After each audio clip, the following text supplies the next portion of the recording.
നമസ്തേ. ഇന്ത്യയിലെ ക്രിസ്ത്യൻ നേതാക്കളെ അറിയുക, ശ്രദ്ധിക്കുക.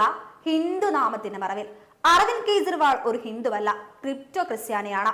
മദർ തെരേസയ്ക്കൊപ്പം പ്രവർത്തിക്കുന്നതിനിടയിലാണ് അദ്ദേഹം ക്രിസ്തു മതം സ്വീകരിച്ചത്. ക്രിസ്ത്യാനികൾക്ക് മാത്രം പോകാവുന്ന വത്തിക്കാനിലെ ആ ഭാഗത്തേക്ക് പോകാനും അദ്ദേഹത്തിന് അനുവാദമുണ്ടായിരുന്നു. മദർ തെരേസയ്ക്ക് വിശുദ്ധ പദവി നൽകുമ്പോൾ ഇന്ത്യയിലെ മുഴുവൻ മുഖ്യമന്ത്രിമാരിൽ നിന്ന് അരവിന്ദ് കെജ്രിവാളിനെ മാത്രമേ വത്തിക്കാൻ ക്ഷണിച്ചിരുന്നുള്ളൂ. ഗ്രീക്കിൽ ക്രിപ്റ്റോ എന്ന വാക്കിന്റെ അർത്ഥം മറഞ്ഞിരിക്കുന്നതോ രഹസ്യമായതോ എന്നാണ്.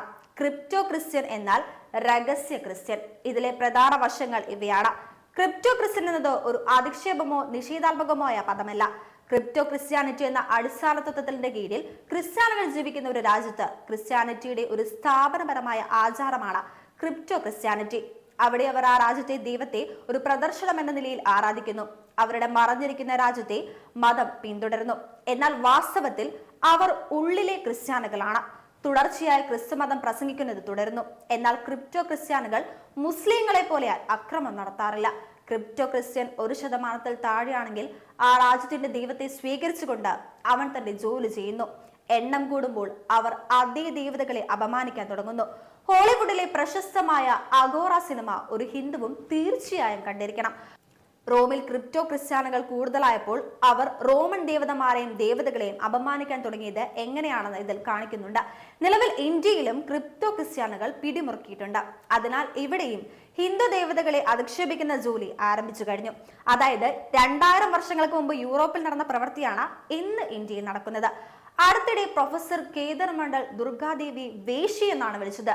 ഇന്ത്യയിൽ അത്തരത്തിലുള്ള നിരവധി ക്രിപ്റ്റോ ക്രിസ്ത്യാനികളുണ്ട്. മതേതരത്വത്തിന്റെയും ഇടതുപക്ഷത്തിന്റെയും ബുദ്ധമതത്തിന്റെയും മുഖംമൂടി ധരിച്ച അവർ നമുക്കിടയിലുണ്ട്. ഇന്ത്യയിലെ ക്രിസ്ത്യൻ ജനസംഖ്യ ഔദ്യോഗികമായി 20 ദശലക്ഷമാണ്. എന്നാൽ 100 ദശലക്ഷം ക്രിസ്ത്യാനികൾ ഇന്ത്യയിൽ വന്നാൽ അതിശയിക്കാനില്ല. പഞ്ചാബിൽ മാത്രം 10% മുകളിലാണ് ക്രിസ്ത്യൻ ജനസംഖ്യ. പഞ്ചാബിലെ പല ക്രിസ്ത്യാനികളും സിഖ് മതത്തിന്റെ മറവിലാണ്. തലപ്പാവ് ധരിക്കുന്നു. അവർ താടി, കിർപ്പാൻ, കട എന്നിവ ധരിക്കുന്നു.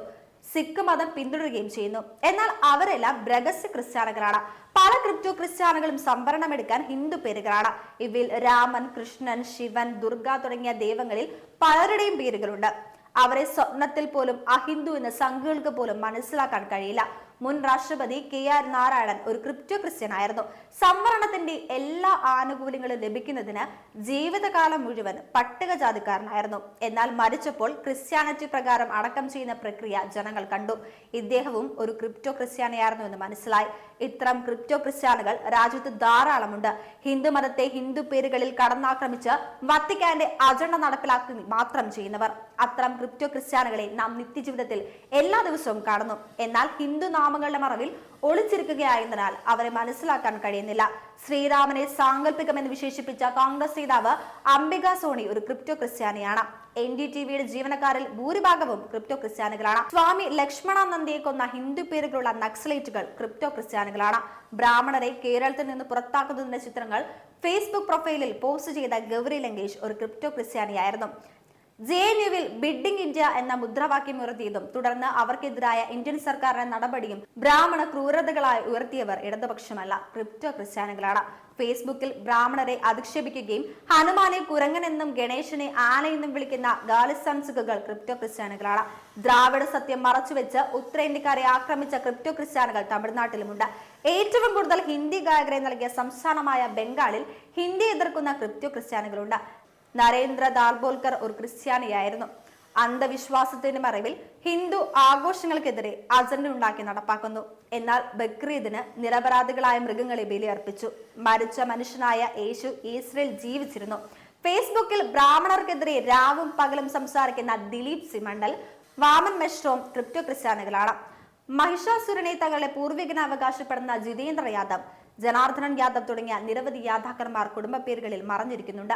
ക്രിപ്റ്റോ ക്രിസ്ത്യാനികളാണ്. തമിഴ്നാടൻ വിജയ് ഒരു ക്രിപ്റ്റോ ക്രിസ്ത്യാനിയാണ്. അദ്ദേഹത്തിന്റെ മുഴുവൻ പേര് ജോസഫ് വിജയ് ചന്ദ്രശേഖർ എന്നാണ്. ആം ആദ്മി പാർട്ടി നേതാവ് ആശിഷ് ഷെയ്താൻ ഒരു ക്രിപ്റ്റോ ക്രിസ്ത്യാനിയാണ്. എന്നാൽ ആം ആദ്മി പാർട്ടി നേതാവ് ആഷിഖ് ഖൈത്താൻ ഒരു ക്രിപ്റ്റോ ക്രിസ്ത്യാനിയാണ്. ഭാര്യയുടെ പേര് ക്രിസ്റ്റീനിയ ലിഡിയ ഫെർണാണ്ടസും അവരുടെ മക്കൾ ക്രിസ്ത്യാനികളുമാണ്. ഇടതുപക്ഷ നേതാവ് ഡി രാജ ഒരു ക്രിപ്റ്റോ ക്രിസ്ത്യാനിയാണ്. അയാളുടെ യഥാർത്ഥ പേര് ഡാനിയൽ കിങ് എന്നാണ്. ആന്ധ്രാപ്രദേശ് മുൻ മുഖ്യമന്ത്രി ജഗൻമോഹൻ റെഡ്ഡി ഒരു ക്രിപ്റ്റോ ക്രിസ്ത്യാനിയാണ്. അയാൾ ക്രിസ്തു മതത്തിൽ വിശ്വസിക്കുന്നു. ഛത്തീസ്ഗഡ് മുൻ മുഖ്യമന്ത്രി അജിത് ജോഗി ക്രിസ്ത്യാനിയായിരുന്നു. അയാളുടെ കുടുംബം മുഴുവൻ ക്രിസ്ത്യാനികളാണ്. കോൺഗ്രസ് നേതാവ് മനീഷ് തിവാരി ഒരു ക്രിപ്റ്റോ ക്രിസ്ത്യനാണ്. അയാളുടെ അമ്മയെ പൂർണ്ണ ക്രിസ്ത്യൻ ആചാരങ്ങളോടെ മരണാനന്തരം അടക്കം ചെയ്തപ്പോഴാണ് ആളുകൾ ഇക്കാര്യം അറിഞ്ഞത് തന്നെ. അവരുടെ പേര് ശർമ്മ തോമസ് എന്നായിരുന്നു. അതുപോലെ ആയിരക്കണക്കിന് ഹിന്ദു നാമധാരികൾ നമുക്ക് ചുറ്റുമുണ്ട്. യഥാർത്ഥത്തിൽ ക്രിപ്റ്റോ ക്രിസ്ത്യനാണ്. ക്രിസ്തു മതത്തെ വിവരിക്കുമ്പോൾ അരവിന്ദ് കെജ്രിവാൾ ഒരിക്കൽ പറഞ്ഞു, താൻ ഡൽഹി സർക്കാർ ഭരിക്കുന്നത് യേശുവിന്റെ ആദർശങ്ങളുടെ അടിസ്ഥാനത്തിലാണ്.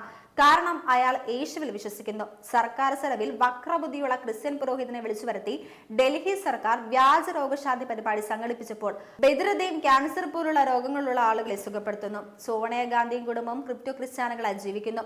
രാഹുലും പ്രിയങ്കയും ഹിന്ദുക്കളായി അഭിനയിക്കുകയാണ്. പ്രിയങ്കയുടെ ഭർത്താവ് റോബർട്ട് വദ്ര ക്രിസ്തീയ ആചാരപ്രകാരമാണ് പ്രിയങ്കയെ വിവാഹം കഴിച്ചത്.